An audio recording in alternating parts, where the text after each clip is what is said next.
59 Who is and 11 this? months. That's a guy that they call the father of rock and roll. Oh, yeah? Chuck Berry. Son of a God. Yeah, I heard about him. Now, this position you're standing in here. My secretary calls it the X shot because my legs are bent in, so. They have to go to the bathroom look? Same shoes? It had to be around 58 or 59. Now, I remember this shot, you know, and a couple of other things right here, too.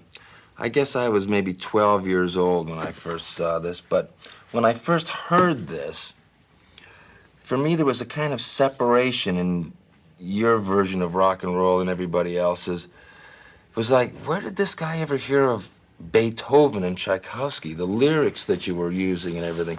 Seemed like there was this kind of sophistication in them in regard. It wasn't bebop-a-lula and wop-bop-a-luma.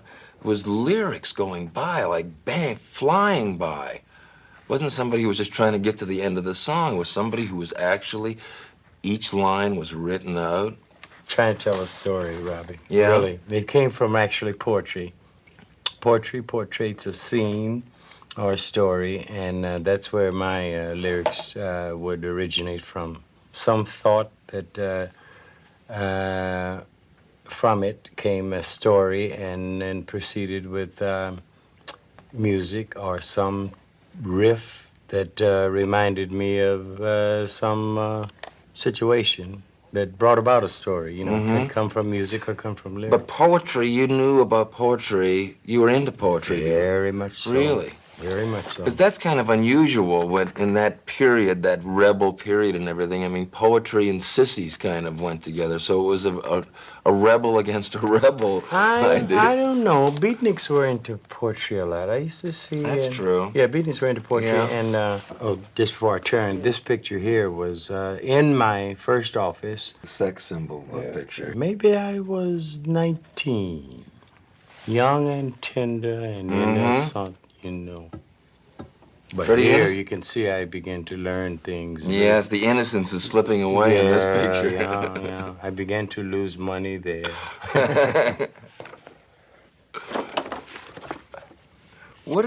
How come this is burnt like this? No, this, when Fran started the scrapbook in 57, we had a fire at the office in, I think, 70.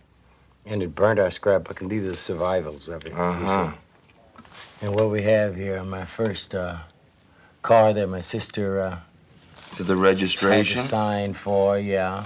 The first one was a Ford, the second one was a Plymouth 33 and 34. And what is that, a library card? Library card, yeah. And a check stub from National Tea Company, a check stubs. I'm in the money here. I'm making $90 a week here at Fisher Body Auto. What were you doing there? Sweeping the floor, that's all we could do. They didn't care nothing about these songs there. No songs were, no. I was singing for $20 Who is this? a night. Is this musician's union card here? Oh, I got that in 54 and started learning. But who is this person's name on here? Well, that's my name, sort of camouflage, that N. I Barron. Chuck Barron, because I wasn't big, and then I didn't want to infiltrate. My dad was a deacon. So you don't want the... He didn't want you playing this music from the I didn't devil. want him to know I was playing it, that's for sure. And American Car Foundry, you see, I worked, you know. Yeah, Where you paid your dues. At $21 a night playing music, you have to have another job, you know. This is me here in the Antioch Baptist Church choir. How can you tell? Well, we all look alike there. No, all of them but you. Oh, yeah. Okay, and that's in the Antioch Baptist Church choir, and this is my 8th grade graduation.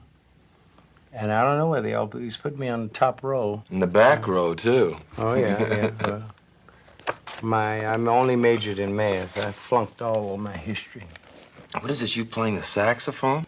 And that was my Chuck Berry too. playing saxophone, believe it or not. Well, Johnny Johnson there inspired me to do that. Old bullet hand Johnny, huh? Oh, yeah. He had an air hammer right hand on treble and a dynamited left hand on bass boogie woogie. This here is also the Cosmo here. This was a going away party when Maybelline had, this was about September of 1955, and I left the city on August 15th, 1955, to go to Gleason's Bar, which is here.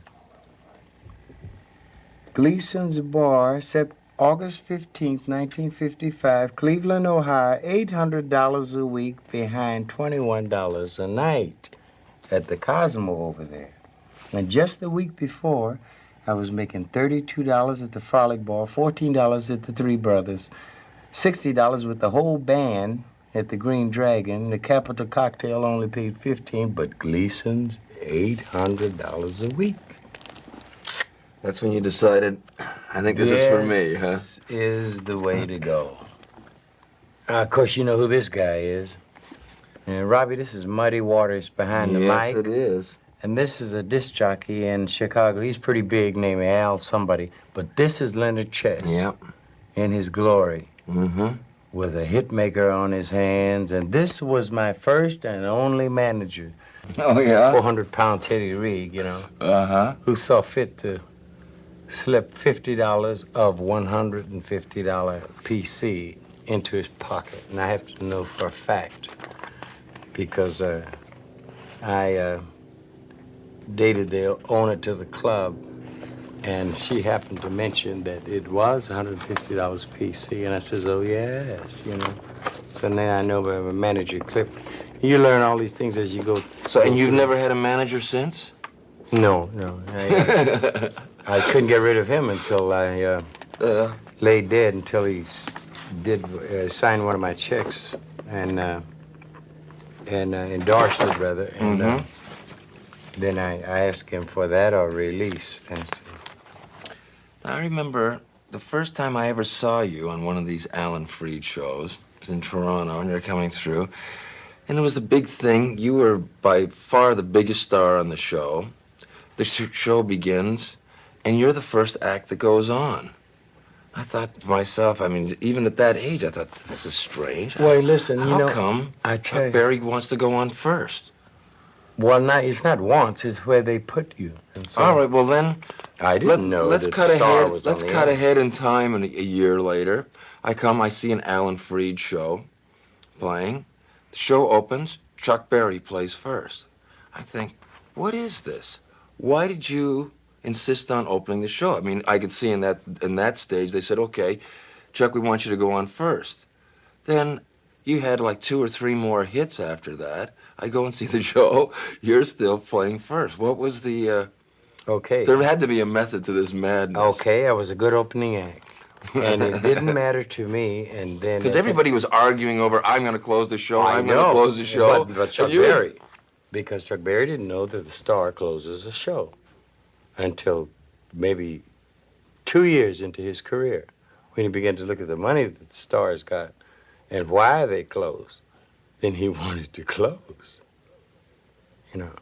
And still, it doesn't matter today whether I close or open the show, because I'm going to try to rob everybody of the starship. Yeah, try. Yeah. You know.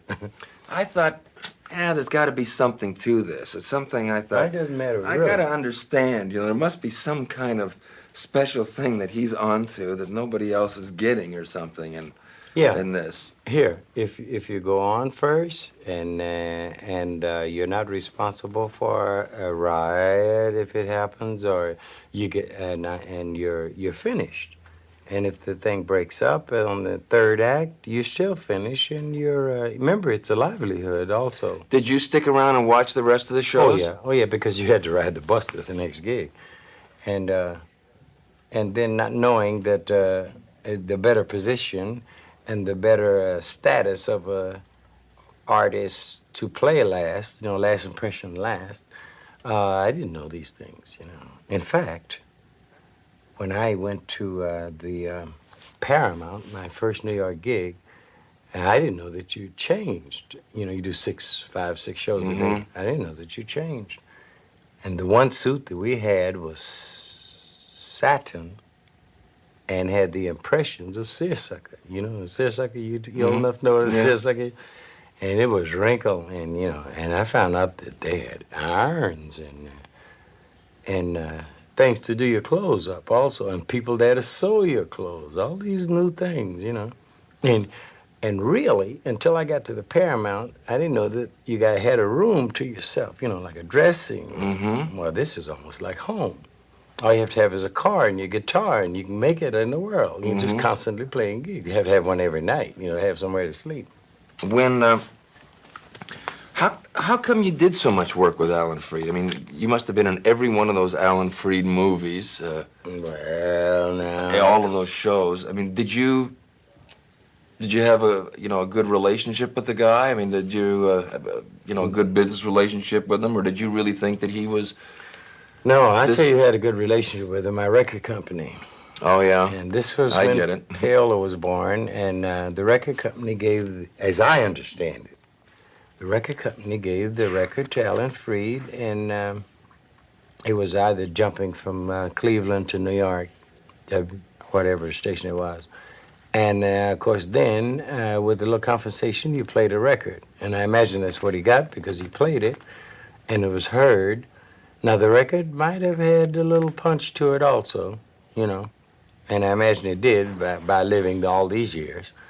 And that's where he is affiliated, He had that kind of Not power only in those that. days, huh? Oh, yeah, record, and anybody did who had national wow. And so Leonard Chess was tied in with him, among other ties. Who's this? That's my wife, Thametta. And this is 1956, Wow. at home. And they told me to pose at the piano, and this is the front of that house. And this is the famous pink Cadillac that used to get tickets of itself. They say they wasn't giving me a ticket, but the car was weaving in and out of the room. This is St. Louis Lambert Airport, when it was a small airport. This is a picture of... The young lovers. Yeah, this is in courtship year. 6 months we courted. And this is Ingrid. She's done an album with me, my daughter. And this is Melody, my second daughter. And here they are in school. And display of Sepia magazine, courtesy Sepia. All right. Yeah, here's one of those movies.